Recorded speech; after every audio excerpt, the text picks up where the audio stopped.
What up, what up? Hey, it's me, it's Chris from the Runaround, and I'm here to talk about Cocodona live stream. So, man, it was crazy.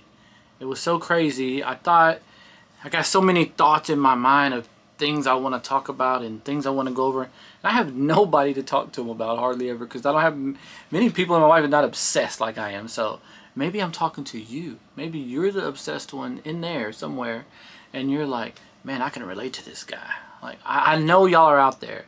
I just don't know where you're at. Like, I did meet a young lady this weekend at the Bastrop, the Wildflower from Trot, and her name was Kat, and so she was pretty into it, but we didn't exchange any information. So I got her sister's email, but now I can't find it.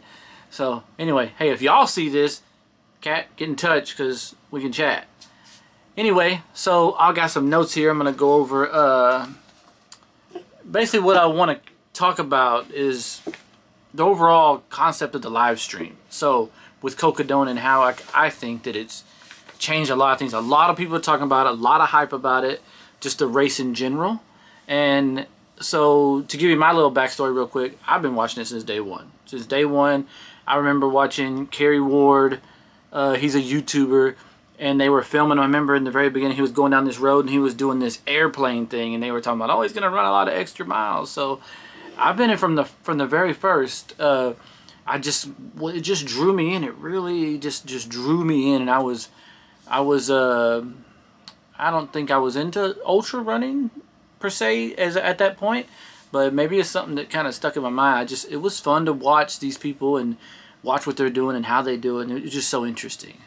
So kind of fast forward a couple of years later, just my quick little backstory with it is that I signed up for the race. The live stream will make you do something stupid as that. Sign up for the race. I had no everybody that I ever talked to about it, yeah, just do it. I had no training. I hadn't done 100 miles. Just sign up.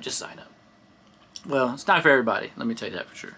Signed up, started training like a mad person. I even Mike McKnight actually coached me when I first started ultra running because I didn't know anybody, and I saw a video that he was a coach. So I was like, hey man, I'll reach out to this guy. He's a coach. And so he did coach me for 3 or 4 months, not for the Cocodona, but just in general before that time. So I knew he had done them. So I messaged him and asked him like, what should I do, blah, blah, blah.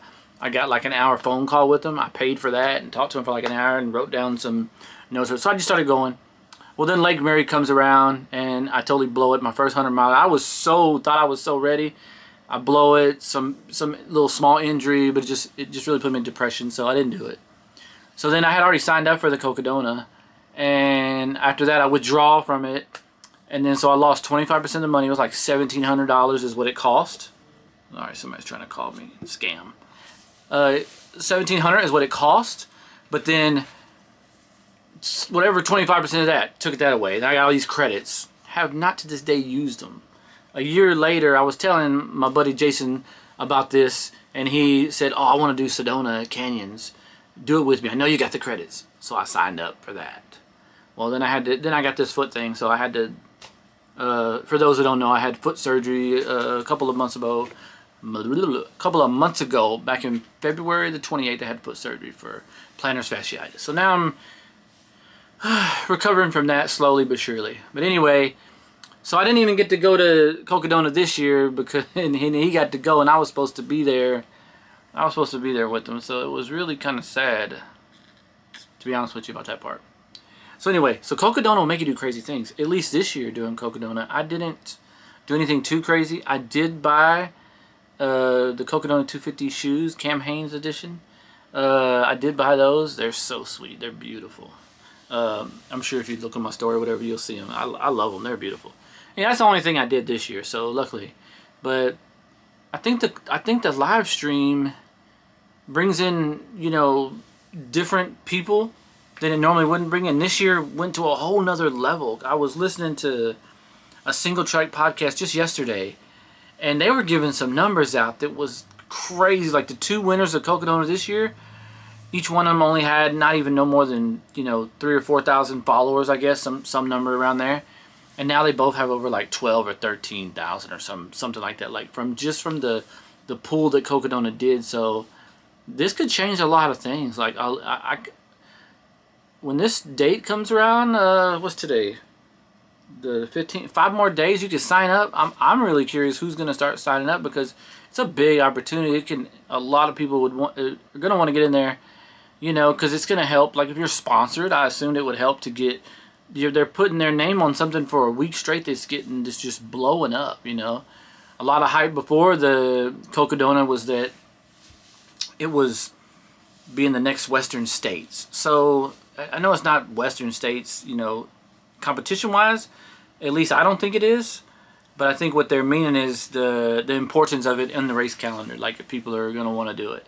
So that was kind of cool. But to stay, I don't want to get too far off track. But to stay on the live stream part of this, I think I really enjoy watching it. Now, let's talk about, does it cause any trouble in your everyday life? Like, how much live stream do you watch? I've watched a lot of live stream. I would say I'm a good live stream watcher. There should be like a badge you should get for like how much live stream you watch. Kind of like you get a buckle like, oh look, I did 100 hours. Oh, I did 75 hours. Oh, I did.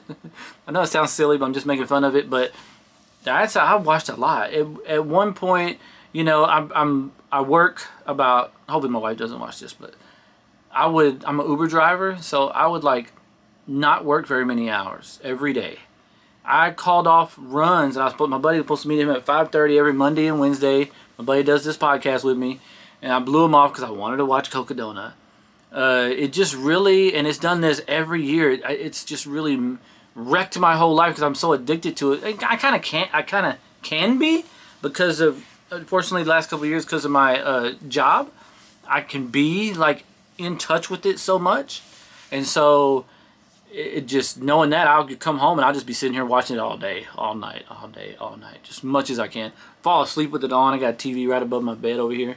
I fall asleep with the dang thing on the TV and listening to it, and I wake up in the morning and pull up the tracker to see how everybody's doing. You know, especially I have friends in it. Like this year was really fun because I was watching, you know, Richard Gleave, I was watching Jason Hanley, I was watching Jason Lewis, and of course I watch the top people. Like I'm really an ultra fan. Like I love the sport, and it's just like any other sport. Like they're racing, they're having a, you know, it may not be like a race car, even though I think it is sort of like a race car, but it's just intriguing that these people can go that far and go that fast. So I may never do that, but I could sign up, and not for the Cocodona, just to get this clear. I don't think I'm going to sign up for the Cocodona. It's going to take a lot for me to sign up for it again, because it is so much money, you know. But the other side of it is I want to train to get good enough so I can be there. Next year the goal is for me to be there and help somebody, cruise somebody. That's my goal for next year, Cocodona. I don't want to be at home. I love the live stream. I watch it while I'm there, but I don't want to be at home where I have to, like, it was Survivor night on Wednesday. We watch Survivor. We watch it live, like Survivor. If you're not a Survivor fan, Survivor is a lot like Ultras. So if you watch enough of them, you'll understand. If you have watched it, you will understand, because everyday people doing crazy things they never thought they could do. It's kind of like when you do your first Ultra. It's like, wow, I never thought I could go this far. It's the same thing with Survivor, and there's a lot of cool. They tell the stories of their backgrounds, and anyway, it's a good season this year. And I was supposed to watch it on Wednesday, and we're sitting there, and TV's on. I'm watching Cocodona, peaceful and quietly, enjoying my little run-in. And the wife says, hey, we're going to watch this, or we're going to watch Survivor? I look at my watch. It's almost 7. I said, we're watching this. She got mad at me. Really mad at me. And so she kind of got up and left. And left me there all by myself to watch Cocodona. Where the small things about it, you know, it's not really that big of a deal, but, you know, like, how can I let a race obsess me so much that I'm like, it's an hour of it. I mean, I miss more than an hour of it. I mean, if I combined all the hours I watched, I maybe watched half of it, maybe 60 hours, maybe more. Nobody's tracking it. Next year I'm gonna track it. No, if I'm there next year, I can't track it. Anyway, live stream is addictive. We need shirts that says live stream addict. Like Cocodona live stream. I like all the live streams. I like to watch all of them. So I really have a dream of, us here in Texas, where I live, and where I'm sure most of the people that would even see this live. We don't have nothing like that here, and it would be cool to have, just our own little thing of the people that we know, because we know Texas famous people that do really good, that are from Texas, that do really good in races, and that win a lot of races and get course records and do all that stuff. Shout out to my boy Nick. That's the only one I personally know. He's a really good runner in Texas. So it would be cool to watch, those things kind of evolve, like when you're at home. Like, may not get a following like a Cocodona, but still, it'd be nice to have local live streams, because it kind of helps the families get involved, and it grows the sport. Like, the families get to check up on their, they have the live tracker. It's just different when you can see the person. So even if we just start getting like a live camera, like at the start finish or at an aid station that they can check into every once in a while, whatever. I mean, I don't know the logistics of how hard that is, but hopefully one day it'll be there, even for the smaller races. So that would be cool. Let's see, what else do I got? Oh man. So single track was talking about this whole Cocodona phenomenon, and one thing they talked about was that somebody that was in the Western States, that entered in the Western States, the one with the Unbreakable year, when they had Killian and Jeff, what's his name? I forgot. The guy that won, that came from behind and won at the end. Anyway, when that movie, I don't remember all the details right off the top of my head, but when that movie came out, one of them asked Colt, actually his name is Colt, I think. He asked Finn, like, well, who was in that race that was in Cocodona? And they were trying to think, and it was Cam Hanes. Cam Hanes was actually in that Western States that year, and he was in Cocodona live stream. Now, I'm a big Cam Hanes fan. Like, I got a hat. Of course, I just told you I got the shoes. I got 3 of his models of those shoes. Because I'm a hunter also, so that kind of really connected to my boy Mickey. Kind of introduced me to him, and I got hooked on him. I love his mindset. I love all that. Even though I'm nowhere near what he is. He has a new book I've been listening to, so it's really good. Cam Hanes, check him out if you don't know who he is. But anyway, in the live stream, I mean, every time everybody was like talking about Cam Hanes. Everybody was in there. Where's Cam Hanes? How's he doing? This guy's 57 years old. I think he got top 20th or 21st, because he ended with a guy. He could have got ahead of him, but he let that guy get ahead of him or whatever. They basically shared the last, 20, 30, a lot of miles him and this guy shared. So the live stream, it's really got so many things about it. And one thing I was thinking about was the commentating sometimes. Hey, I can commentate. I may have never done it, right? I may have never done it, but I would like a shot to do it. So Jamil, if you're watching or somebody sees this, send it to him so he'll know. Because I'm going to tell you, in the beginning, those guys were coming to the aid stations, and I'm watching these camera, and they're saying, who would have at the aid station? I'm yelling, it's midnight. Oh, that's Joe Leaf. Oh, that's Joe. I knew, I was kind of impressed with myself. I know I'm bragging about myself a little bit, but I watch so many videos, listen to so many podcasts. I can hear the voice, and I'll know who it is. I can see the way. And my wife was like, how do you know who that is? You can only see the back of his head. I know what it looks like. Sorry. I just know. So I'm pretty good. And I know, and if you're like me and you're so into the sport, and I'm sure there's a lot of us out here, so I'm not trying to say I'm the only one, but when you're into the sport, you can give so much more information while you're talking. And me, I'll talk about anything. I can talk, but I'm going to keep it in the realm of what we're doing, because I will tell you a negative side to that is, and I'm not saying I couldn't do this, but I was watching one part where it was kind of important part of the race, and there were 2, I'm going to leave them unnamed because I don't know their names, but there was 2 young ladies on there chatting, and there's a race actually going on. Like, it wasn't like just dead time. It was like a race going on, and they were talking about dating apps and who was single and who was it. I was like, what in the world are we talking about right now? Click back to the race, talk about what's going on with the race. You know, like, I know it's okay to get off stream and be silly or whatever, but you know, they were going on for such a long time. I know this happened. I'm pretty sure I know this happened. It was going on for such a long time that another commentator, I think her name is Corinne, she came and jumped on the couch and kind of jumped in and started talking about what was going on in the race. I think that was someone behind the scenes saying these girls have just went off the rails. They have just went way over here left field, and we kind of need to know about what's going on in the race at this particular moment. It was just, I don't remember the exact moment, but it was a moment when there was actually, you know, the leaders were going on, and it was really kind of exciting. And they're talking about being single and being on webs. I don't remember what it was, but I do remember thinking, what are we talking about? This is too long. I mean, you could venture off for a minute or two or whatever and say a comment, but Jesus, it was like 20 minutes of it. So those are the things that the live stream could always, I'm not here to critique it all because it is freaking amazing. It is amazing what they have. Okay, I am critiquing. Oh well, it is what it is. But if you don't get information from the outside, how are you ever going to get better? Like if nobody ever comments on my videos or never comments on, it's never going to change. Sorry guys, I'm just going to keep on doing what I think is the best thing. And that's not always right. Trust me, wife tells me all the time, that's not always right. You're not always doing the best thing. And trust me, I know I'm not always doing the best thing.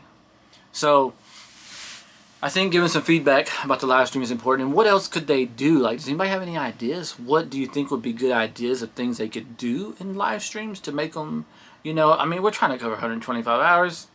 Of course, give them some grace. I think one thing is we have to be real. You have to be, when you're doing a business and you're trying to entertain and you're doing these things, you got to be kind of real with it. Now, the Ultra community is very unique, as in we love everybody. Everybody loves everybody. If we wanted to grow a little bit, you're gonna have to be a little more,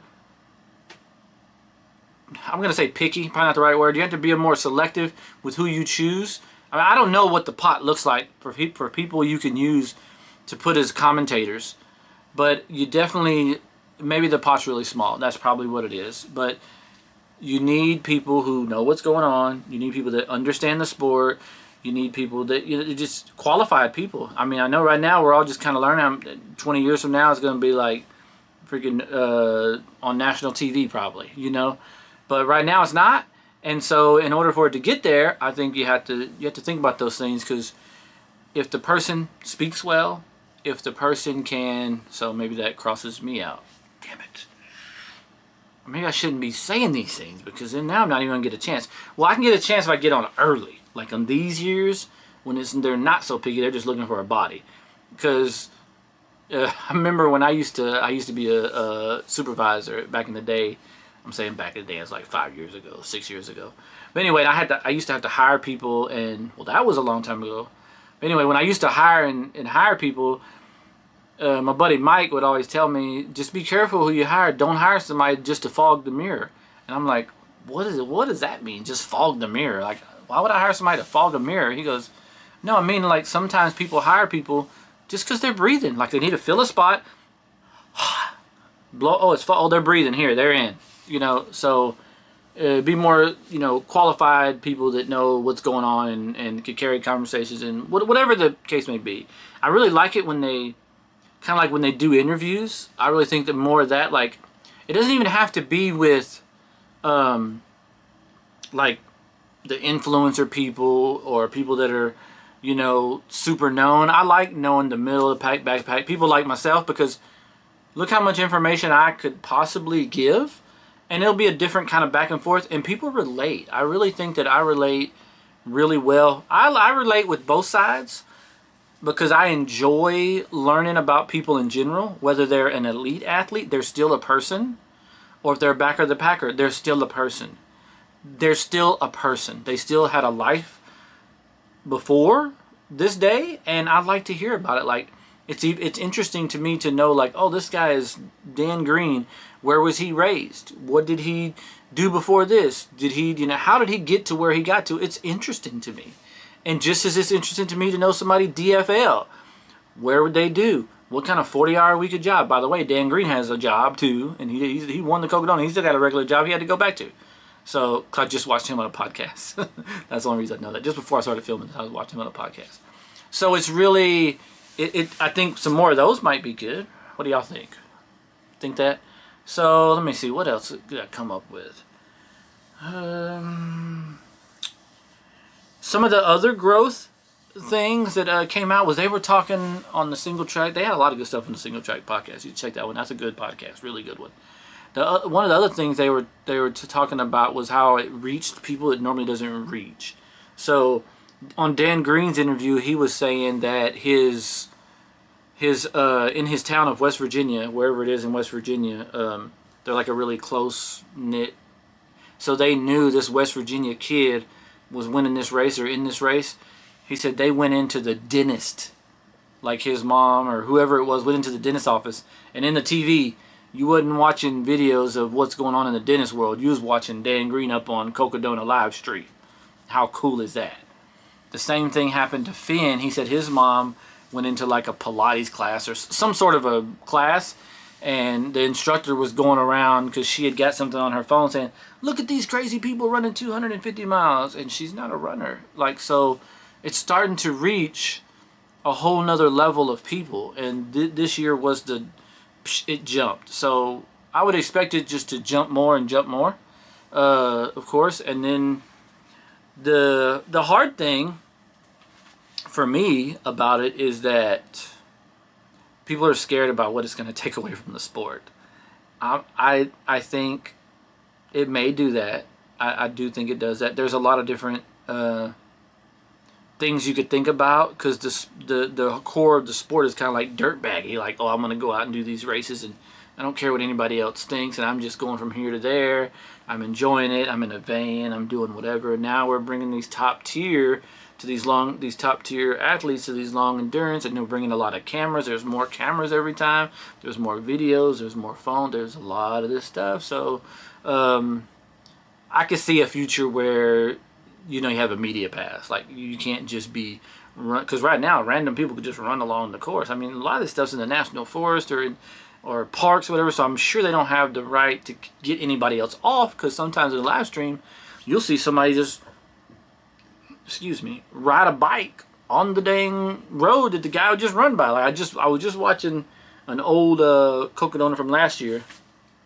Yes, I was watching Cocodona because I was trying to prepare for this thing. So I was thinking I wanted to talk about something about the leaders, and this one I thought it was a cool little fun fact I'd give. So I was trying to watch to get some information from it. But anyway, while I was watching it, I was watching Arlen Glick was running in, and some people, bikes just rode right by him, and they were saying, oh yeah, they're just out for their daily stroll. It's a popular park. So I'm just guessing they're not able to close the parks down whenever that happens. So it's kind of open to the public. Where was I? What was I talking about, man? I was going on for a while there, wasn't I? Let's look at my notes. It's kind of the first time I did something by myself, and I kind of feel like I'm not even talking to anybody. I'm talking to my one. Oh, another one. My wife was at school, and we met a runner there, because she walked up to her friend, another teacher. My wife's a teacher, and she walked up to another teacher, and the teacher told her, "Hey, I might not get a lot done today because I'm watching this race." And it was like Monday or Tuesday, and my wife goes, "Are you watching Cocodona?" And guess what? She's like, "Yeah, how'd you know?" Well, my husband's obsessed with it. He's probably right now home watching it too. But she was probably right. So that was kind of funny that she runs marathons. She hasn't done an ultra yet, but she runs marathons. She actually ran the Wildflower that same weekend. I didn't get to meet her because she ran Sunday. I volunteered on Saturday and watched some of that. So that was a fun time. So anyway, back to the live stream. So, good fun fact about the leader. Rachel won the race this year. And I don't know if anybody's mentioned this or said this, but both years, she's won back-to-back years. Last year, she was in battling for second and third place, like, for a long time. And then Mika Fuse was in Thews, I think. I don't know how to say her last name. But Mika was in first place, and she kind of had a big gap, gaps. And she dropped. She dropped it like mile 230 or something. She ends up getting back in later. Spoiler alert. But she dropped, and then Rachel ends up passing her up and wins the race. This year, it happened a lot sooner. But Courtney was in the lead. pulling away, Courtney drops, Rachel wins. And it's not to, this is just to say that in these long races, this is what's so interesting about this particular race. Like, when you're watching on a live stream, you get to kind of see these things going on, and it's very interesting to see anything can happen. Like anything, it's such a long race. Anything. I think that's what, I don't know. What do y'all think? What pulls you in to want to watch it? Is it the front of the pack? Is it the middle of the pack? Is it the back of the pack? I like all of it. I really watch it really hardcore in the beginning, and then after that, for me personally, then I'm kind of watching who I may know. Like, I'll watch them in the beginning too, like on their tracker, but I'm really focused on the live stream on that. And then after that's over, I'm kind of watching, because the cameras don't really show a lot of the back of the packers in the beginning. And then, so hey, that's something they can improve, right? Like, there's plenty of dead time. You can, like, maybe pick out, like, they do these videos in the morning. They say, oh, why are you here? Blah, blah. Like, pick out some people, and maybe you follow their whole race. I mean, I know it may seem like, oh, that's favoritism or whatever, but who cares? Like, that's how you would bring some more audience in. You met this girl at the start line, and now you see her at the finish. You saw her at this aid station. You saw her at that aid station. You saw her running along. You get to watch the peaks in the valley. So now you're a fan of someone. And it's kind of like when I'm watching NASCAR, like you pick a car and you just watch that car the whole time, and you watch it go up and back and back and forth. And you just kind of watch them, you know, whether, and it's not really, the good thing about these ultras is that it's not really about, did she come in first place? You're really cheering her on to finish the 250 miles. It's such a daunting task. You really are, that's what you're really thinking about, is like, I want her to finish. So it's kind of cool, right? Right? Duh. Whew. Man, I've been talking so much. Let me see. I'm going to show you something. I bought these cards. Look at these. Cocodona cards. Cocodona 250. And then this one, I can't see what it is, but, oh, Magic Mushroom. Is that what it says? Yeah, the Magic Mushroom. I think it's what Mike Versteeg takes. And so there's a card. I bought these cards. They're really kind of cool. This is Whiskey Row. They're kind of cool, like Cabbage Paled Kid type. Jeff Browning's son, like, designed them, and then they come up with these. But I know these are opened, but I have a pack that's not open. So you never know. One day that might be worth some money. So my kids, hey, if you ever see this video and I'm dead, you say, where'd Dad put those cards at? Because they're worth $1 million right now. Y'all need to find them. So I love y'all to have them. Trust me, I'll tell. If whoever is the first, I'll tell you what, I'll do this. The first kid to watch this video and tell me, Dad, I saw your video, I want those Cocodona cards when you die. You got them. First kid. There's no other rule. That's the only rule. Because, you know, nobody watches these. My kids especially does not watch this stuff. So, at least I don't think they do, and I might be surprised. Oh, I think one of them, Kiera, it might be you if you're watching, because she has told me that she likes my podcast. So I'm not sure how in depth somebody can watch something and for a little while and a little while and get kind of, you know, interested at first and then lose interest. Trust me, I do the same thing. But she may be the one to win them. So somebody could win Cocodona $1 million cards. One of my kids. But they have all kinds of things like that. So, but you know, let's all pitch to them. Cocodona live stream. I'll make my own damn shirt, to be honest with you. Like Cocodona and then say live stream watcher on there. Psh, bam, boom, done. I'm cool now, right? Because I want to make it clear. I'm a live stream watcher. I'm not a Cocodona runner. So there needs to be a different, like, you're a fan of the sport, like this whole card thing, right? What if, man, I just thought of this right now as I'm talking to you. Like, this is actually like I'm talking to somebody almost. So, what if we had, you know, they had these cards, they have, like, this is from last year's. So it has Mike McKnight on there as one person. And then it has Jeff Browning. They have Raw Milk, Whiskey Row, Crown King, Mount Eldon, Fane Ranch, Flota. Y'all remember Flota? That silly commercial? Florida.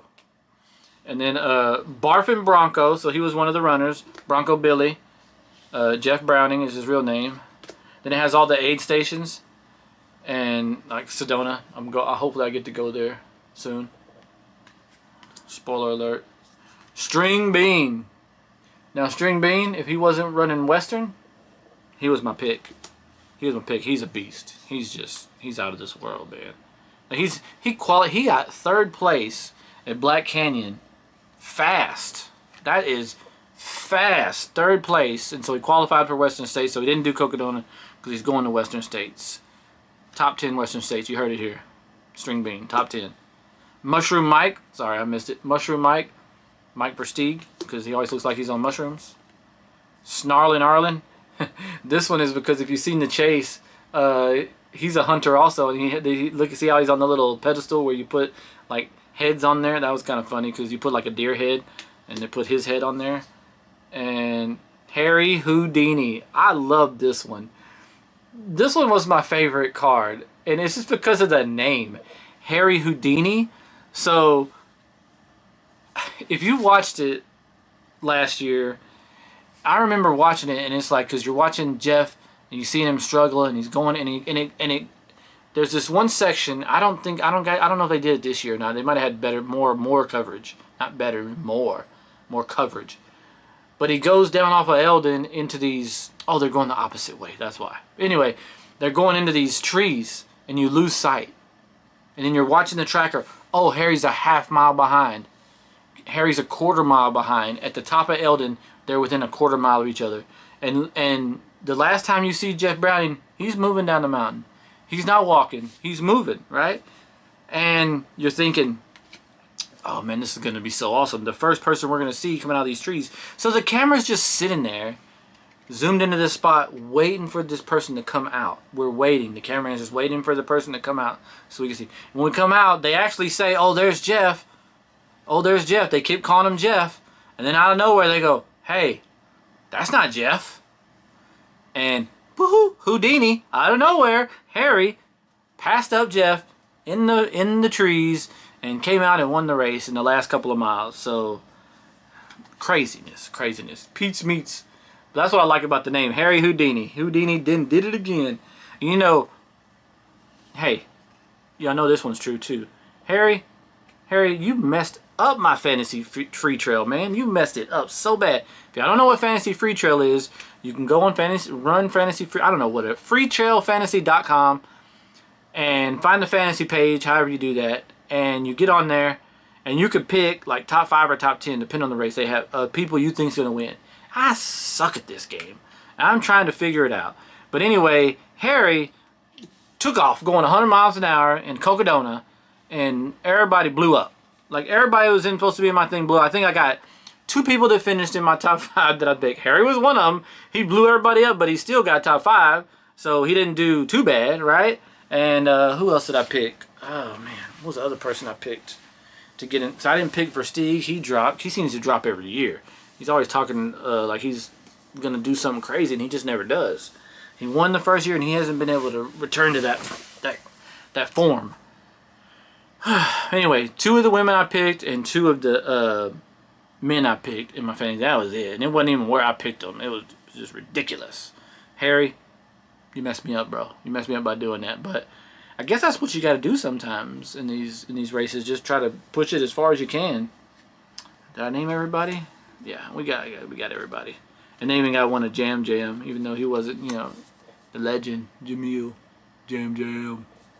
Silly cards, I know. Silly stuff, kid stuff. And I never was a comic guy. I never was a collector of anything. But here I am, 52 years old, collecting Cocodona cards. Shoot me now. At least that's what my wife would say. Shoot him now. Anyway, I thought I'd get on here and just chat a little bit with y'all about all these Cocodona stuff. So maybe I'll do it again. When I first was going to do a podcast, I was going to call it Trevino Talks. So maybe this will just be Trevino Talks. Just a version of the Runaround, because me and Brian are doing the Runaround podcast, and this is going to go up on there. And if you watched this far, thanks for watching me ramble on. It felt really good because I got all these things I've been thinking off my chest. I'm sure when I turn this off and get in my car and drive around, I'm gonna be like, oh man, I didn't talk about this, I didn't talk about that. But you know, I actually wrote notes this time. That's a first for me.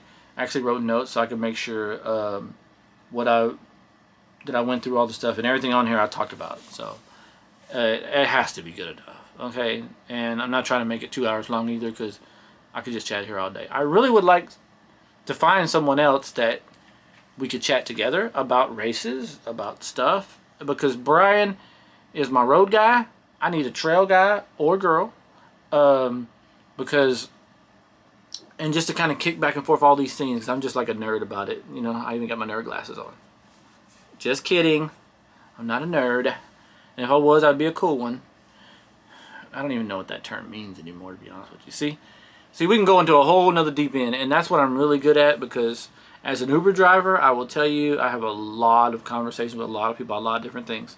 And we talk about a lot of stuff, and I think sometimes I would like to just share those different perspectives with you, to, you know, for whatever other reason. And it doesn't have to do with it running. Like, I personally was going to start a podcast, and it wasn't totally always about running. So I think they'll always kind of be maybe based around that, but you know, we venture off into the other world of what else we do, because running is not the whole thing of everybody's life. Like, most of the runners I know, it's not their full-time job, because we're not professionals. We gotta do other stuff. So we have other dreams. We have kids. We have families. We have all this other stuff we're doing, and running's just getting in the way. But we love it. So hopefully I'll be out there soon. If anybody sees this, I'm gonna be at Blaze Trails. This was a Blazing Summerfest. I'll probably be there too if my foot heals in time. Me and my buddy Mickey gonna run that in August. But I'm gonna be at Possum's Revenge this weekend, pacing my buddy Mickey for his going after his first buckle, and I'm gonna volunteer overnight. So hopefully I see y'all out there. If not, I'll see you on the next one. Peace.